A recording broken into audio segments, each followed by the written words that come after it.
Welcome everyone. Thanks for coming out. I know it's cold, snowy, but it's the perfect time for winter sowing. I don't do winter sports, skiing and that sort of thing, but winter sowing keeps me pretty busy. It's actually something that when you think about the cycle of it throughout the year, it's something that you would work on in every season, whether it be the winter sowing aspect, growing the plants in the spring, collecting the seeds, or gathering them from the library here. You would be collecting seeds in the fall, and then again in the winter. It just goes over and over again. So I've lost track again. It's 4, 5, 6 years, something like that. But I think I lost track because I didn't have the idea at the beginning that this was going to work. I tested it out. I saw it online and was kind of intrigued about doing it. And then it worked so well that it became like an annual thing that I really look forward to doing. So I do have gardens that I maintain at my house. It's sort of garden slash habitat. It's about a half acre, and a lot of it was winter sown plants. So you can start out with a few plants, or you can go all in.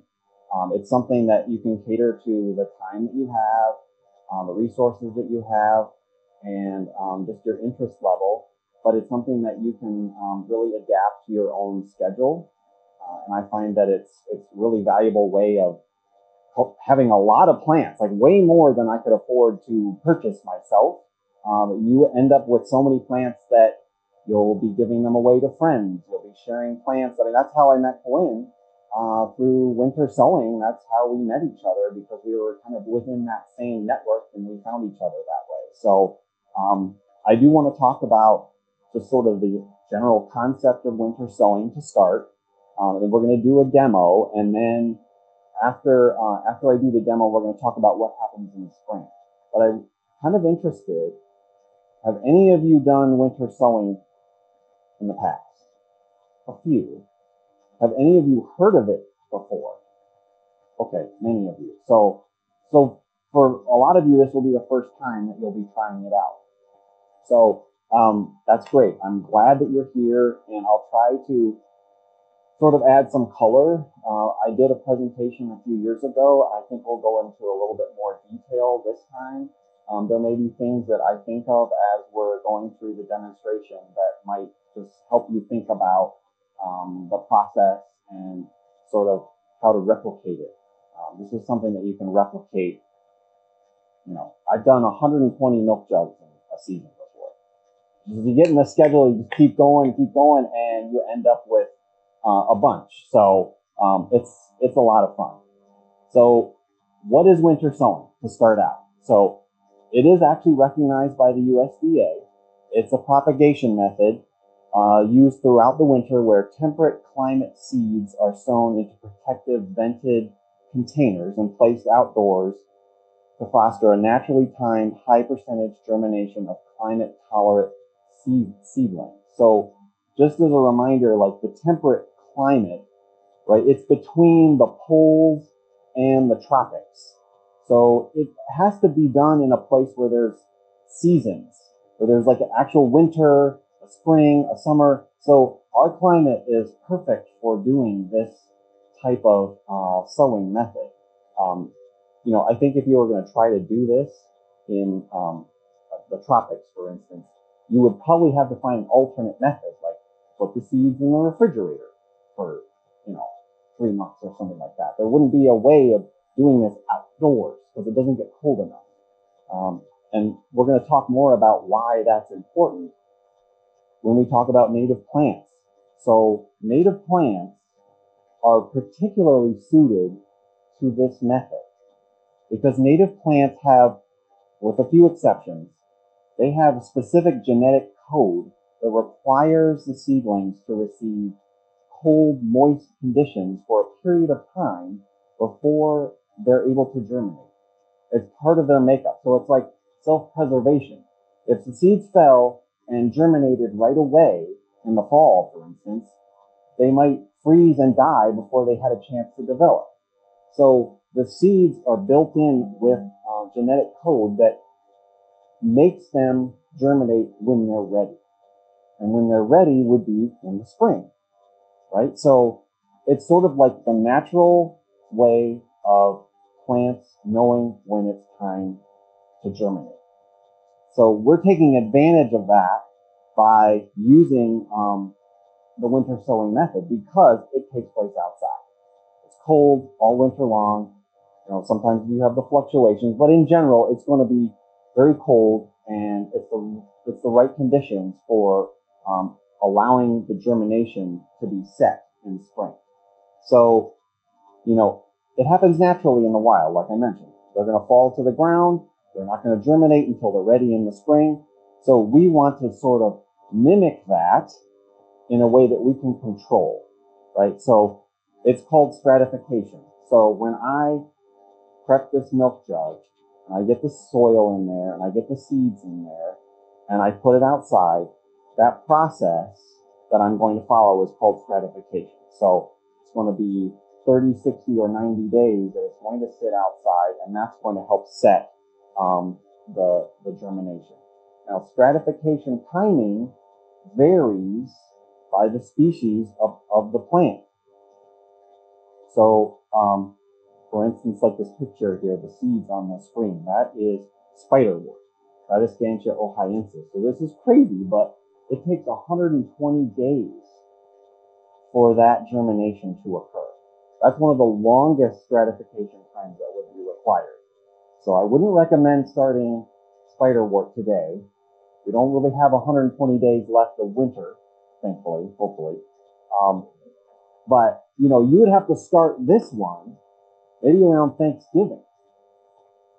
Okay, so I mean, there's a few exceptions where you might have to start this really early. So I start spiderwort around Thanksgiving. There's also a couple, like columbine can take a long time, maybe 90 days. So that's something that may also have to be done in December. But for the most part, I would say, you know, 95% of the species that you would be able to select from here at the library, you could start around Christmas or even into January or even into February. I think most of the milkweeds only take about 30 days. So, you know, you could even start milkweed in February and do just fine. So one of the ways of finding out, you know, how long it's going to take, so there's a resource that I like to use. It's prairiemoon.com. I did bring in their catalog today. I also use their website all the time. It's really easy to use. You can look up the name of the plant, and you can see there they have a little designation for germination code, and it says C60. So that means it needs 60 days of stratification. Okay, so like I'm looking through, I'm going to use cardinal flower for the demonstration today, and that one requires also 60 days. There is something called Southern Blue Flag that requires C120. So that's 120. So I probably wouldn't want to start Blue Flag today. But it's a great place to find out, you know, how long it's going to take. So Prairie Moon is a great resource. There are other resources. I think prairienursery.com also has some information, but I find that Prairie Moon is probably the most detailed. Occasionally it may also tell you whether to surface sow or whether it should be covered. So it'll give you additional details in there as well about, you know, the needs for germination. So it's a great place to go for finding out how long it's going to take. I've sort of memorized a lot of the plants that I grow, so I know, you know, right off the bat. But if I get something new, I always check. If I get a new seed source from someone, I always check before I start to make sure that I give it enough time. So the other thing about, you know, spring is sometimes April is really cold, sometimes it's not. So I don't usually include April in the stratification time. So if I know it's going to take 60 days, I'm not going to include April in that. So I need my 60 days to be up by April 1st. That's just my rule of thumb. I mean, you could always try it. It might work. It might not, though. So those are some of the trials and errors. I've just found that a lot of things start germinating at the beginning of April just because of the weather and because of the environment. In this little milk jug, it warms up in here faster than it would sitting outside. This is sort of like the checklist of if you want to have one as you're starting your winter sowing process. So milk jugs or water jugs, you would start with that. So this is a water jug. This is a milk jug. You can see that they're opaque. It's important that you can kind of see through it a little bit. I prefer this sort of finish to the jug. I know you can get like very clear ones for water. You can use that too. However, you will find that those actually heat up even faster. Right? There's a lot more sunlight that gets in there, and they get very hot. I've tried it on occasion. Sometimes I've had success with it, and other times not, because it can also like really heat up inside and cook those seedlings. So I prefer this, and I think this is probably the preferred method.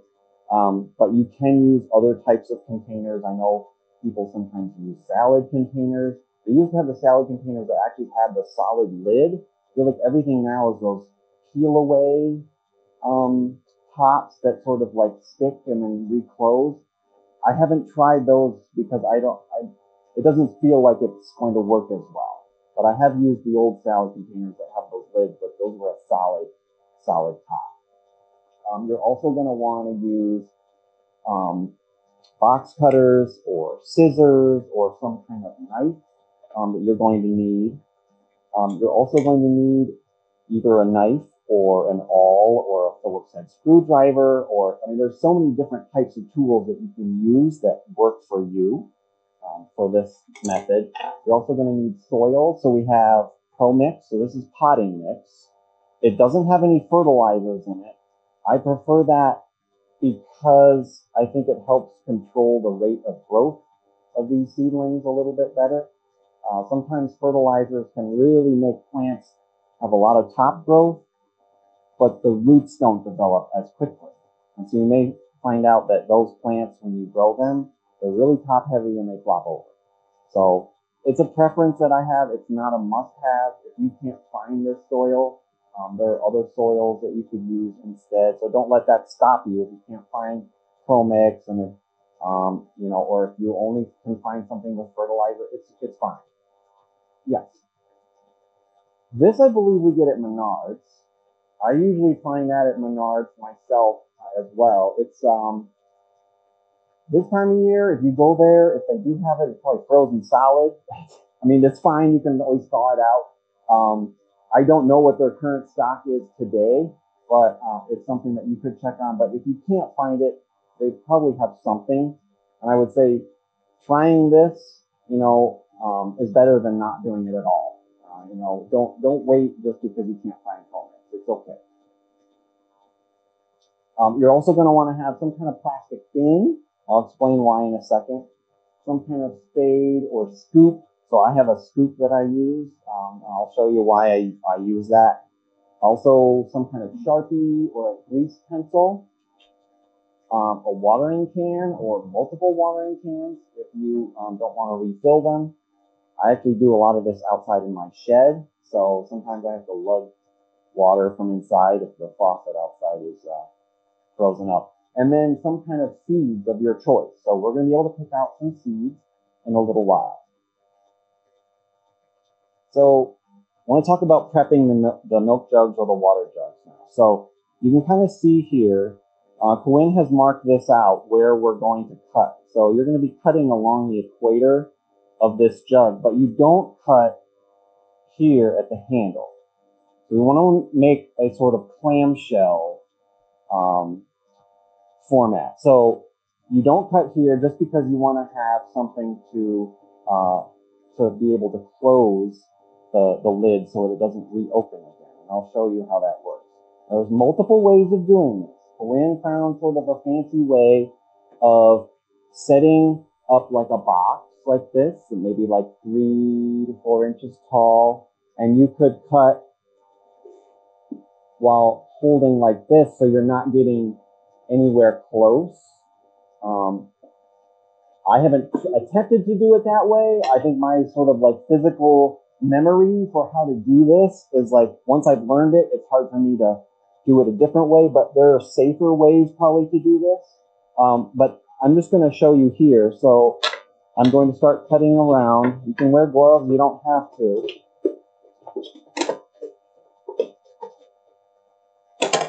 Okay. So it really doesn't take long at all. So you make sort of like a clamshell. That's how you would do the cutting portion around the top. Now, the bottoms. So there's multiple ways that you can create a, so you gotta have drain holes. So this is gonna get wet in here. You don't want it to be stopped up on the bottom or you'll just rot your seeds inside. So it needs to be like any potted plant. You wanna have drain holes on the bottom. So there's multiple ways of doing this. I'll show you the way that I normally do it. Corinne has a method where she uses a box cutter. So I have this little punch tool. I think it's like a drywall hanger. There's multiple things you could get that are like this. And I punch through the bottom. You need like, I would say at least 4 drain holes.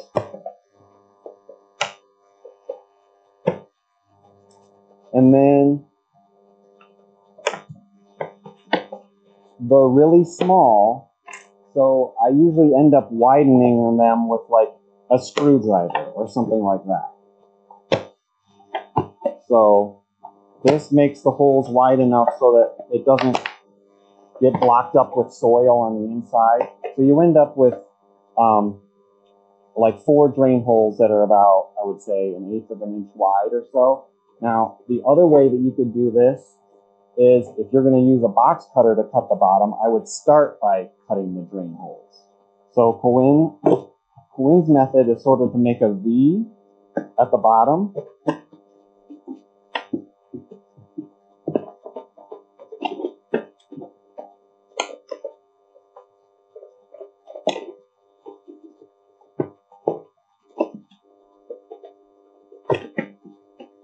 And, you know, there's different sizes of drain holes that you can make. Whatever you get on the bottom is what you get. I wouldn't throw it away if the drain holes are a little bit bigger. You'll find that the soil tends to like clump up and maintain, you know, hold itself within there once you get it wet. So then you can also just go around the equator again on this one. And then you've got your little clamshell again. So this is actually something, I mean, once you get into this mode, if you've got 10 of these, if you've got 20 of these, you just go right through them all. And you can also have these all prepped and ready to go months in advance. You could be doing this stuff, this part in the summertime. You don't have to do this, you know, right before. Yes. I've used them probably like 2 or 3 years in a row. So what I end up doing is after the season's over and I've taken the plants out, I usually just kind of like fold the top back inside and then I throw them all into like a yard bag or something, like those big large paper yard bags, and just keep it in my shed until the next year. So that's a great question. Yeah, I reuse them until they start getting like brittle and crack. Like if they crack and are brittle and the top like breaks off, then it's probably time to recycle that one.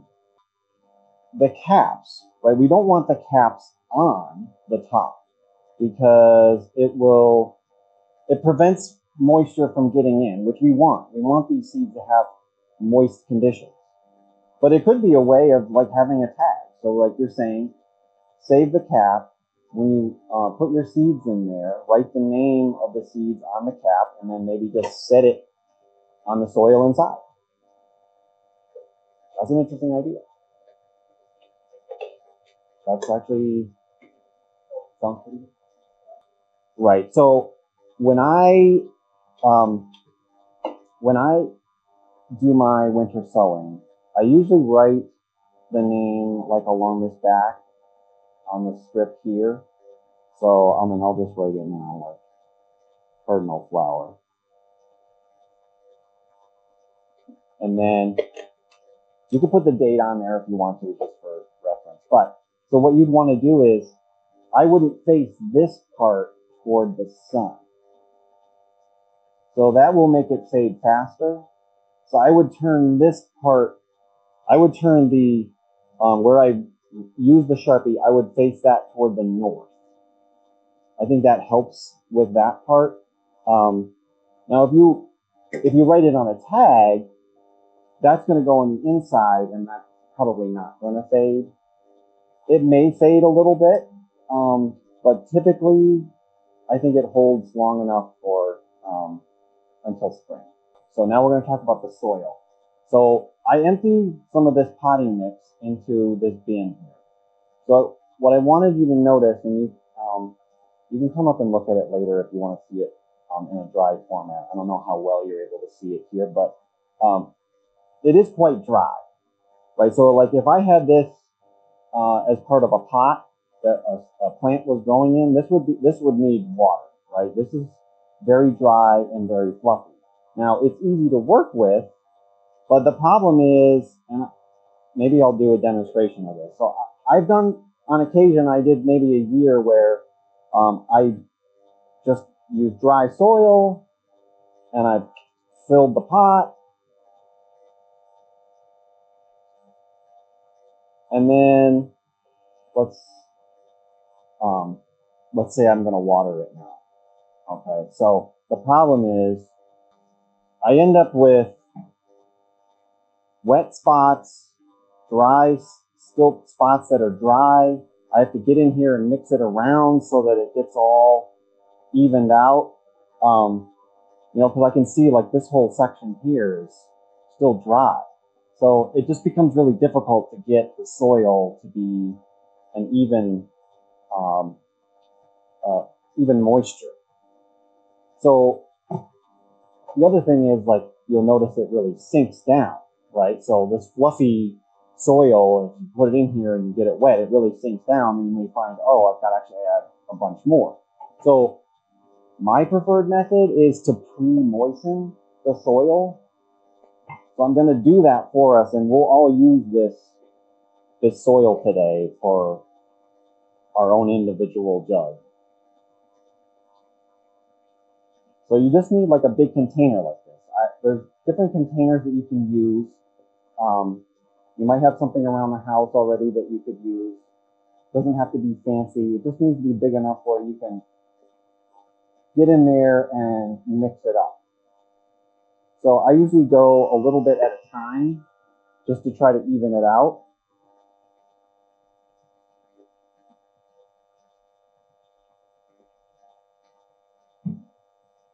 And you want to get it to the texture where it sort of clings together a little bit.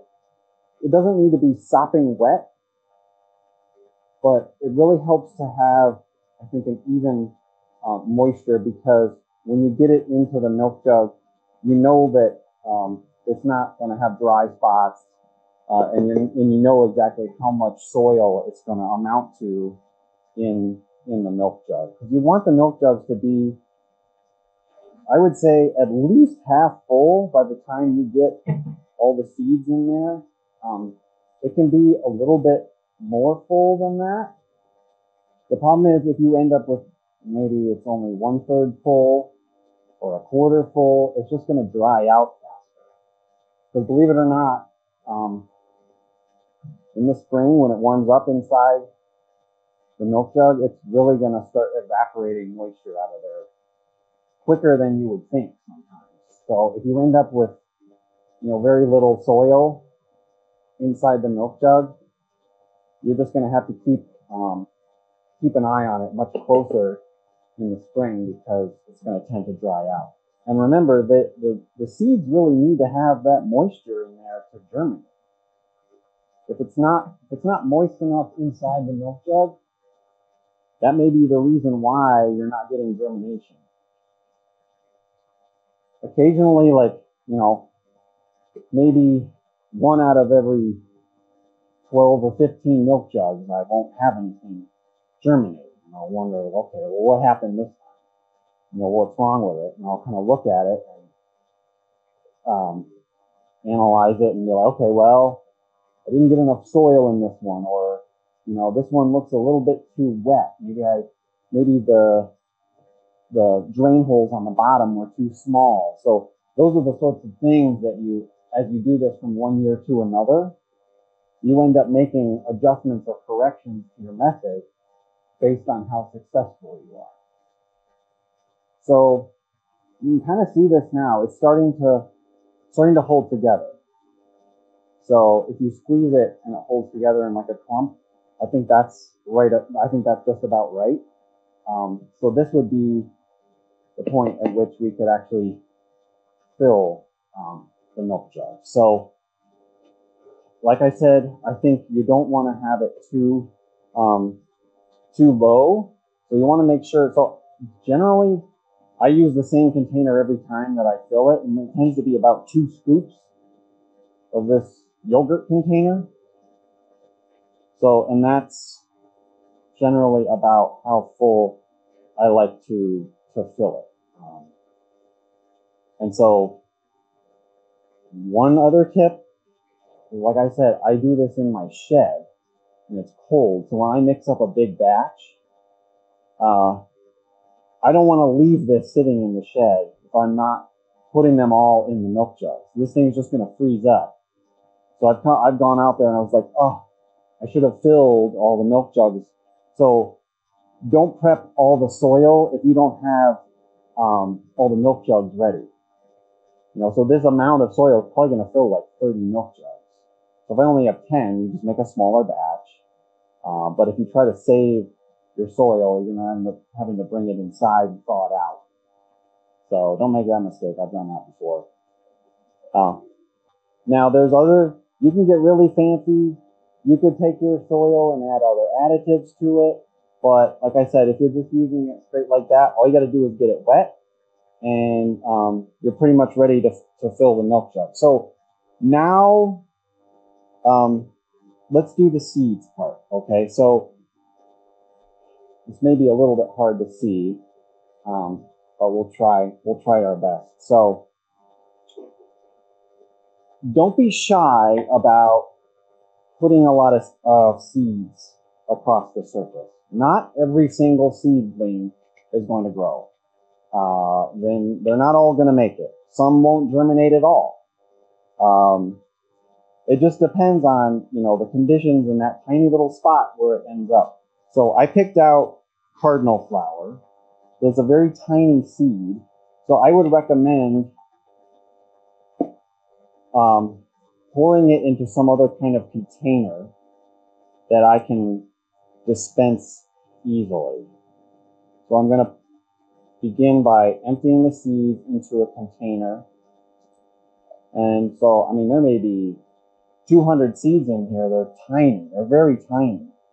And I'm just going to take it and just sprinkle it all across the surface. Now, you may think, okay, well, that's, it seems like too many seeds in one spot. But like I mentioned, you don't know how many of them are going to germinate. You could take, just put a few on there, but you may only end up with half of them germinating, and you wish you actually put more on there. So I typically just cover the surface with, the seedlings that I have now. If I had a bunch more milk jugs to fill, and I knew that I wanted, a lot of cardinal flower, maybe I would spread the seeds out across more of them, but you can just cover the surface with the seeds. When they're really small, like cardinal flower, you don't have to put any soil on top of them. So we're going to pick out some seeds, and I'll show you which ones you might want to lightly cover with soil. So like, the milkweed seeds tend to be kind of large. I usually like put a light coating of soil on top of milkweed seeds. There's some other seeds that would be large as well where you might want to do that. That's just so that they don't dry out too much. You know, so it's like when you're, the larger the seed, I find that they tend to sort of rest on the top of the soil more than the small seeds. And so they can dry out faster. So the little bit of soil on top, I think, just helps them be able to germinate quicker. You can now, at this point, it's pretty moist in here, but you can, if you would like, to get a little bit more water on top, just to, for good measure. Now, once you get the seeds on here, I like to use something that has more of like this type of arrangement, more like a rain. So I'm going to just add a little bit of water to the top, just to make sure everything gets settled in there. And then, you know, it's why we have this, because it's going to be wet. But the other thing afterwards, once you get them watered and you get everything set, you close the lid by just sort of placing the top inside the bottom. I just sort of tuck it inside like that. So part of the reason for that is when the water, the rain, the snow, it lands on the outside, it will run down and actually go into the milk jug rather than going on the outside. So some people's method involves taping this. You can put tape all around the side and have it hold together like that. Problem is, if you're doing 100 of these things, putting tape around the outside it's too much work for me. I did that maybe the first year or two, and I was like, I've had it with this tape. So, and the other thing is, it's like in the spring, when you are, when you want to check on them, then I got to remove the tape every time I want to look in there. You know, so you can do it that, if you only have a couple of them, I can understand how some people might be, worried about the top blowing apart or something climbing in there, but I've never had issues with that. You tuck it in there, just like that, it tends to stay put. I've never had anything blow away. You would take this and you put it outside.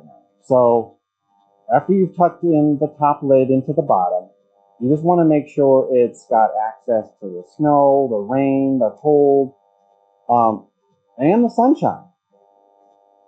That's important as well, because part of the freezing and thawing that goes on when there's the cold and the sun is part of what makes these seeds germinate. So don't put it under the eaves of your house, like where the gutter is. Don't put it under there, because it's not going to get as much rain or snow there. And don't put it under the deck or something like that. So, like, too much protection is not good. So I want these to be like buried under, like mine. I can't see any of mine right now. They're just like covered with snow. That's perfectly fine. That's where you want them to be. So now we're going to talk about, we're talking about germination. So this is going to be what happens in the spring.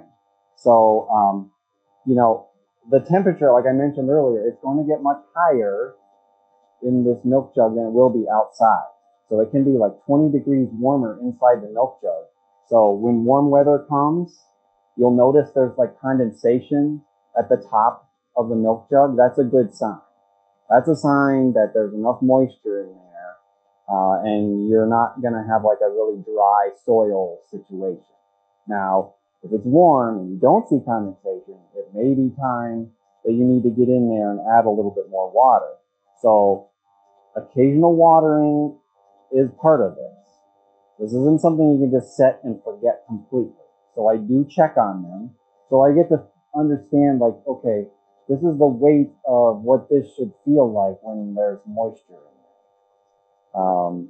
If you go out there and they're just like really light, you probably need to open the lid and give it a little bit of water on top. Now just be careful, like I was mentioning, like this type of milk jug, when it's like this open spout, that can really disturb the surface So if you pour this in there, it's going to slosh and maybe make like tunnels, and the seeds could end up falling out or getting really buried too deeply.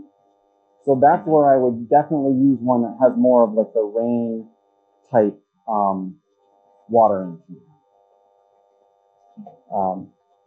So that's just something you need to check on more so in the spring. Like right now when everything's frozen, I don't tend to do any watering because then it just cools on the top and it doesn't really soak in very fast because it's too cold. But generally I would say germination can begin mid-March and go even into May, just depending on the seeds that you pick. And the seedlings, they'll grow at their own rate. Some things I find grow really fast, and other seedlings grow really slow. Sometimes it's dependent on the weather, or how much rain you've gotten, how much sun there is, the actual species of the plant. Like everything seems to grow at its own rate. That's fine. Doesn't mean that you're doing something wrong. Everything sort of seems to just grow at its own rate. So when it does get really warm, if it's like an 80-degree day in April or May, that may be the time where you go out and just open everything up. Okay, so it does come to a point where I do have them open once they've already germinated. So otherwise you can end up like cooking those little seedlings in there. So it can get really hot, and then you could end up killing them if it's too hot.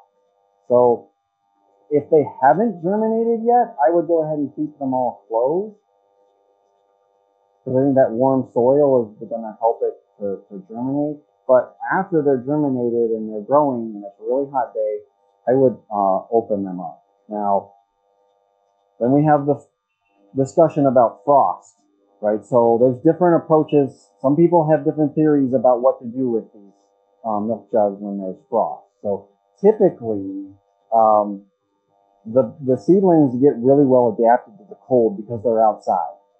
They're already outside. So for safety purposes, when there's a frost, I would go ahead and close them. You don't want to lose them. So I would just err on the side of caution and keep the milk jugs closed. I don't think it's necessary after they've germinated to bring them all in the house. That sort of defeats the purpose of it. So I think closing the lid and just keeping it on there if it's a late frost or something like that in April, that should be plenty enough protection for them. But don't bother with bringing them all in the house or bringing them all into your garage. It's too much work. So I think that would just be fine with closing the lid. And like I mentioned earlier, save the milk jugs or whatever containers you're using. You can save them again and use them the next year. And then when you actually plant the seedlings, so the idea is to get them out of the container, but maintain as much soil on the seedlings as possible. So there's this method called the hunk of seedlings method. So this was adapted from the Winter Sowers Facebook group. So in general, so you have this whole clump, right? It's going to be full of seedlings, and you've got this big clump in here. So you start by tipping it out onto your hand. I'm not going to do that right now, but you tip it out, and so you'll end up with almost like a brownie or something, like a stack of seedlings and soil. It's all clean together. So you kind of work with it on a surface where you're going to be able to pry them apart into about 6 or 8 chunks. I would say each milk jug will give you about 6 or 8 chunks of seedlings. Now, each chunk may have 10 or 15 seedlings. That's okay. If you plant them just like that, the stronger seedlings will win out. Okay, so I mean, most of my winter sowing that I do, I just take those clumps that's full of seedlings and I put that right into the ground when I plant it, and I water it in, and I just keep an eye on it, and eventually it's like the 1 or 2 seedlings that are the strongest ends up really doing most of the growth, and the others will just fade away. But if you try to pry every single seedling out and plant those in the ground, that's where you'll end up with trouble, because I think the roots get so disturbed that they don't tend to take as well. So you're trying to maintain some of that soil contact with those clump of seedlings. So the other way that you would know, like, you'll see the seedlings growing toward the top, but are they really ready to come out? You would see the roots all on the bottom. Like, you'll just pick them up and you'll see roots are just traversing the entire bottom, sometimes even coming out through the drain holes. Like, they're like trying to get all the way out. And that's definitely time to get everything out of there and plant them. You may think that the seedlings aren't very big, but the problem is if you leave them in there until they're huge, like, you may be waiting forever, because they're not meant to stay in there forever. They're competing with the roots. They're competing because they're hitting the bottom of the container. They may just not be able to grow any taller because they're inside the container. So if the roots are all on the bottom, generally it's time to get them out of there and get them into the ground, or you can up pot them into individual pots. You can do that as well. So I've done that. That's where you can actually take individual seedlings. If you're going to baby them and put them in little pots, you can do that. Or you can just plant them right into the ground. But like when you're planting, I would say, like you would plant any other container plant that you might buy at a nursery or something like that. I would treat them pretty similarly. Yeah, they're pretty resilient and they want to survive. So they're gonna fight to establish and survive. I would say, like with any new plant that you put in the ground, make sure that it doesn't get too dried out. I mean, if it's not raining and it's been 4 or 5 days since you planted it, I would definitely go check on it again and give it a little water. So just like you would do with any new plant that you put in the ground. Yes, the question about using annuals or vegetable seeds, I know that there's lots of people that use this method to grow vegetables or annuals. You can do that as well. Some of those, I would say, may not need the length of stratification, right? So, like most vegetable seeds that you get from garden centers or whatever, like, they're ready to germinate in warm soil within a few days. So you don't necessarily need this method to do the stratification piece, but if you need a place to start seedlings because you don't have a spot in your house, or you don't have the lights and all that, you could still use this method to start seedlings. It's a different way of thinking about it. I think with winter sowing with native plants, we're using it mainly for the stratification. If you use annuals or vegetable seeds, I think you're doing it for the convenience of having a place to start seeds, but not in your house because you don't have the space or the equipment. Once they germinate, you're going to get the benefit of the greenhouse effect. Right. And the thing with annuals and vegetables, they are more tender. Right, so the temperature swings are going to impact them more than the native plants, which they're going to be used to. They are used to Michigan weather, so they would not be as susceptible to getting damaged by weather. That's the risk with using tender plants to do this method is, are they going to survive it? That's not I don't use this method for vegetables. You can, but it's probably going to be a little bit more trial and error on that to see what you get. The plants that bloom really early in the season, like lupin is a spring flower, they're probably going to be germinating earlier, developing faster, and want to get into the ground sooner than like goldenrod or milkweed. Milkweed doesn't show up outside. I don't see it sometimes until end of May, because it doesn't like cold soil. So those seedlings are probably not going to grow as fast as a lupin would, for instance. So then just covering over on the resources, again, Prairie Moon for information on the seeds, the Portage Public Library, their seed library, that's where we're going to be picking from today. And then you can also go to the Facebook group, the Winter Sowers. I just checked, there's 133,000 members on there, and people are all the time asking questions about this type of plant or that type of plant, or tips and tricks. And there's all sorts of information you can get from that Facebook group. That's where I learned a lot of things when I started out. And then you can also contact me for questions as well. But I think that's gonna do it for now. We'll do our demos. Everyone can come up and actually let's start by picking out seeds. Let's start by picking out the seeds that you wanna use for the mix.